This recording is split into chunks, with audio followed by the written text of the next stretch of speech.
Merhaba arkadaşlar, ben Velda, kanalıma hoş geldiniz. Bugün bu güzel modeli çalışacağız hep birlikte. Modelimiz 9 ve katlarından oluşuyor. Ben 5 örnekte model çıkarttım size. Şimdi bugün 2 modelde çalışacağız.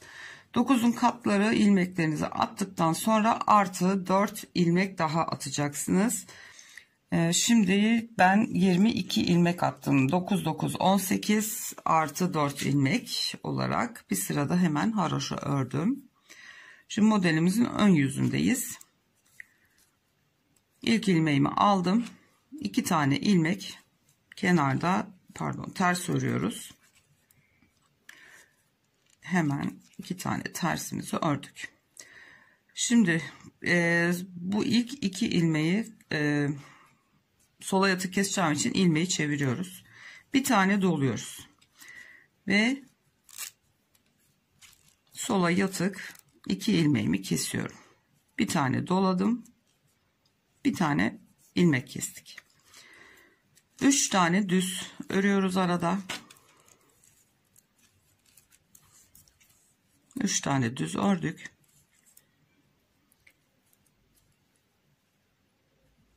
Bu sefer sağ yatık kesiyoruz. İlmek çevirmeye gerek yok burada. Ve bir tane doluyoruz. Şimdi sayalım hemen. 1, 2, 3, 4, 5, 6. Doladığımızla 7 ilmeği elde ettik. 2 tane araya ters örüyoruz. Ve tekrar bir tane ilmek doluyoruz. Başta yaptığımız gibi. İlmeğimizin yönünü çeviriyoruz. Ve ilmekleri sola yatık kesiyoruz. 3 tane düz örüyorum. 1 2 3 tane düzümü ördüm ve sola yatık kesiyorum 2 ilmeği ve bir kere şişime doluyorum ve kenarındaki 2 tane ters örgüyü örüp kenar ilmeğimi de düz örüyorum. Ne yaptık? Kenar ilmeğini aldım. 2 tane ters ördüm. Bir doladım. İlmeği döndürdük. Sola yatık kestik. 3 tane düz örgü ördük. Burada sağ yatık kestik. Bir tane doladım. 2 tane ters örgü ördüm. Şimdi arka sırada ilmekler göründüğü şekliyle kenar ilmeğimi aldım. 2 tane düz ilmeğim var burada. Onu örüyorum hemen. Doladığım ilmeklerde dahil var olan ters ilmekler hepsini 7 ilmek oluyor. Hepsini ters ördüm. Aradaki 2 ilmeği düz örgü örüyorum. Tekrar doladığımda dahil sırasıyla gelen ilmekleri ters örgü örüyoruz. Doladım. Düz ilmek 2 tane. Kenar ilmeğini de ben düz örüyorum. Evet, modelimizin ikinci sırasını yaptık. Şimdi geldik 3. sıraya. İlk ilmeği aldım. Yine kenardaki 2 tane tersimi örüyorum. Doladığım ilmeği düz olarak bir önceki sırada doladığımızı ilk olarak düz örüyoruz. Bir tane doluyoruz. İlmeğimizi çeviriyoruz ve sola yatık hemen kesiyoruz. Kesimimizi yaptık. Bir tane düz örüyoruz ve gelen 2 ilmeği hemen sağ yatık kesiyoruz. Şu piramit şekliydi ya, ortada 3 tane ilmek vardı, örmüştük. Bir sonraki sırada yanlardan keserek birer tane azalmış oldu. Ortada bir tane düz ilmek kaldı. Onu da şu 2 kesim, bu da ortadaki düz ilmek. Bir tane doluyorum. Bir önceki sırada ajur yaptığım düz ilmeği düz olarak ördüm ve aradaki 2 tersimi örüyorum. Ajurların yerlerini karıştırmamak için şu kesim yaptığınız ilmekler bakın gayet belirgin. Onların hemen dibinde olacak. Hani arada şimdi bir tane düz örüyoruz ya şurada. Onunla olduğu için karıştırabilirsiniz. Bunu öreceksiniz düz olarak. Ondan sonra bakın kesme yeri belli geldi. Buraya hemen dolayacaksınız. İlmeğin yönünü değiştiriyorum. Ve ilmeğimi sola yatık kesiyorum. Diğer sağa doğru kesme olan yer burası. Bir tane de ilmekle keseceğiz. Ortada 3 düz ilmeğimiz, bir tane düz ilmeğimiz kalmış oluyor. Onu düz örüyorum ve sağa yatık kesiyorum. Gördüğünüz gibi şöyle yavaştan şu üçgen formu, piramit şeklini almaya başladı. Bir tane doluyorum ve bir önceki sırada ajur yaptığımız düz ilmeği düz ördüm. Kenardaki 2 tane tersimi örüyorum ve son ilmeğimi de düz örüyorum. 3. sıramızı da yaptık. Şimdi bu sırada şu modelin tepesindeki şu kapanış yerini yapacağız. Modelin en önemli yeri. İlk ilmeğimi alıyorum. 2 tane düz ilmeğim var. Onları hemen ördüm. Bir tane ters, doladığımı da ters örüyorum. 2. Şimdi bu 3 ilmeği birlikte toparlıyorum. Bir tane ilmek örüyorum. Şişten çıkartmıyorum. Bir doluyorum. Aynı ilmeklerin içinden bir kere daha örerek ilmek çıkartıyorum. Yani 3 ilmekten 3 ilmek elde etmiş olduk. Ters örüyorum. İkinciyi de ters örüyorum. Sayalım. 2, 4, 6, tekrar 7 ilmeğimiz var. Yani 3 ilmekten 3 ilmek çıkarttık. Artış olmamış oldu. 2 tane düzümü örüyorum. 1, doladım. 2. Zaten bu 3 ilmek burada çok belirgin. 2 tane arttırmanın arasında kalıyor. Üçünü bir araya topladım. Örerek bir ilmek çıkarttım. Doladım.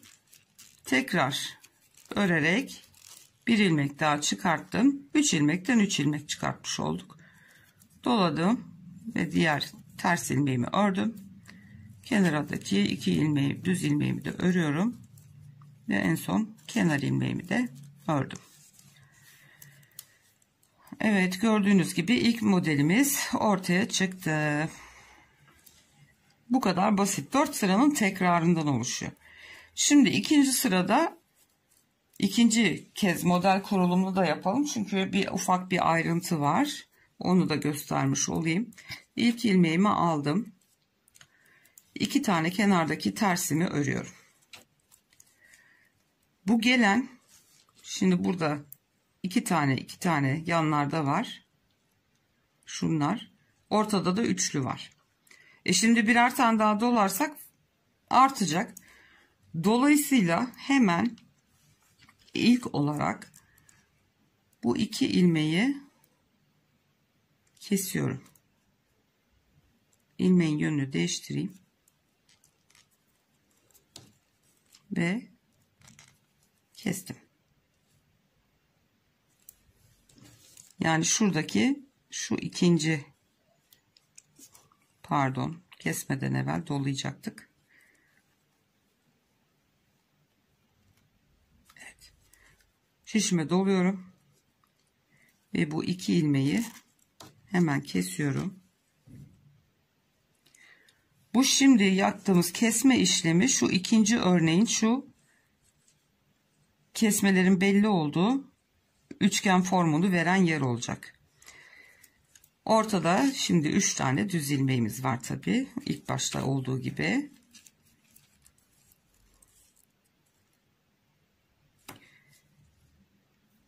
Bu 2 ilmeği de sağa doğru yatık kesiyorum. Ve bir tane doluyorum. 2, 4, 6, 7 ilmek elde etmiş oldum. Yani bunları keserek ikinci sıradaki şu üçgen formu ya da piramit formunu vermek için yaptığımız işlem. şu kenardaki kesmeler, şu görüntüyü vereceğiz işte. Şu üçgen formu verebilmek için yaptığımız bir şey. 2 tane tersi örüyorum araya. Bir tane şişime doluyorum. İlk baştaki ilmeğimi çeviriyorum ve hemen bu ilk 2 ilmeği kesiyorum. Gelen 3 tane ilmeği düz olarak örüyorum.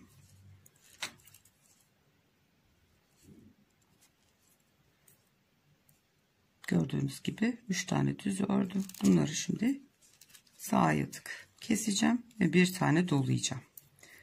2 tane ters örgümü de öreceğim. Kenar ilmeğimi düz olarak örüyorum. Ve ikinci modelimizin ilk sırasını kurmuş olduk. Kenar ilmeğimi aldım. 2 tane düz ilmeğim geliyor. Onları düz olarak ördüm. Doladığım ilmek ters. Yanındaki ters. Devam ediyoruz. 7 tane ilmeğimizi ters olarak örüyoruz. 2 düzüm geldi. Onları düz olarak örüyorum. Şimdi gene 7 tane ters ilmeğim var. Ters ilmeklerimi örüyorum.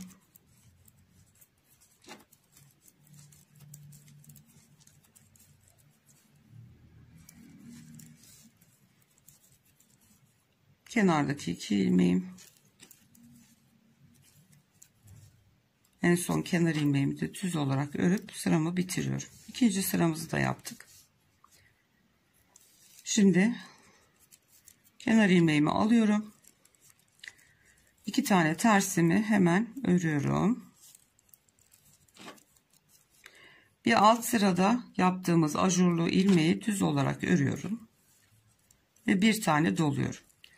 İlmeğimin yönünü çeviriyorum. Sola yatık keseceğiz çünkü. İlmeklerimi aldım ve bu 2 ilmeği kesiyorum. Ortada bir tane düzüm kalıyor. Onu örüyorum. Hemen devamındaki 2 ilmeği sağa yatık kesiyorum. Gördüğünüz gibi piramit şekli kapanmaya başlıyor. Bir tane doluyorum. Bir önceki sırada ördüğümüz ajurlu ilmeği düz olarak ördüm ve aradaki 2 tersimi örüyorum. Düz ilmeği ördüm. Bir tane doluyorum. İlmeği çevirdim. Kestim. Bir tane arada düz. İkisini sağa yatık kesiyorum. Bir doluyorum. Ajurluyu düz ördüm. 2 tersimi örüp kenar ilmeğimi de düz olarak ördüm. Üçüncü sırayı da yaptık. Şimdi kenar ilmeğimi alıyorum. 2 tane düzüm geliyor. Bunları ördüm. Bir doladığım 2. Bu 3 ilmeği ne yapıyorduk? Toparlıyoruz. İlmek çıkarttım, ördüm. Bir tane doladım. Tekrar batıp içinden örerek bir ilmek daha çıkarttım. 3 ilmek topladık, 3 ilmek çıkarttık. Diğer ikisini ters ördüm. 2 düzüm geldi. 2 düzü örüyorum. Terslerimi örüyorum. 3 ilmeğe geldim. Onları topladım. Bir tane örerek ilmek çıkarttım. Doluyorum. Ve aynı yere bir daha batıp tekrar örüyorum. Ve 3 ilmek elde ettim. İlk kalan ilmekleri 2 tanesini ters ördüm. Düz ilmeklerim geldi. Onları da ördüm. Ve kenar ilmeğimi de örüyorum. 4. sırayla bitirmiş olduk ikinci modeli. Gördüğünüz gibi bakın. 2 tane böyle piramit. Burada şimdi 3. örneği kuracağız. Burada 2 tane ilmeği keseceğiz çoğalmaması için. İlk sırada bu işlem yapılmıyor. Çünkü düz örgü üstüne başladığımız için arttırma ilmekleri olmadığı için orada kesme ihtiyacı yoktu. İkinci modeli kurarken o yüzden kestik. Bir kez daha göstereyim. Anlaşılır olması için. Kenar ilmeğini aldım. 2 tane ters, başlangıçtaki ters ilmeklerimizi örüyoruz. Şimdi şu gelen ilmekleri keseceğim. Niye kesiyoruz? Şu yukarı çıkış görüntüsünü vermek için. İlmeği ters çeviriyorum. Hemen bir doluyorum ve ilmeklerimi aldım ve kestim. Ortadaki 3 düz örerek çıkarttık ya bir arka sırada. Onlar. Bu 2 ilmeği tekrar keseceğim sağa doğru ve bir tane dolayacağım. Aradaki 2 tane tersimi öreceğim. Sayalım şimdi. Doladım 1, 2, 3, 4, 5, kestiğim 6, tekrar doladım 7. Eğer bunları kesmeden devam etsek 9 ilmek olacaktı. O yüzden bu şekilde kesme işlemi yaparak başlıyoruz. Bu sıranın sonuna kadar örelim. İlmeği çeviriyorum. İlmeğimi doladım ve kestim. Bir dolayıp hemen kesiyoruz. 3 tane ilmeği düz örüyoruz. Bu ikisinin yönünü çevirmeye gerek yok. Sağa yatıp kestiğimiz için düz geliyor zaten. Bir taneyi de doluyorum hemen ve kenar ilmeklerimi örüyorum. Evet arkadaşlar, bundan sonrası hep gösterdiğim gibi aynı şekilde ilerliyor. Modelimiz zaten gördüğünüz gibi ortaya çıktı. 4 sıranın tekrarı. Çok basit. Bir de dediğim gibi yelek yapacaksanız önüne patını, altına istediğiniz lastiği koyabilirsiniz. Anlatımı umarım anlaşılır olmuştur. Fatma Hanım umarım memnun kalır. Bugünlük bu kadar arkadaşlar. Bir sonraki videoda görüşünceye dek kendinize çok iyi bakın. Kanalıma abone olmayı unutmayın lütfen. Hoşça kalın.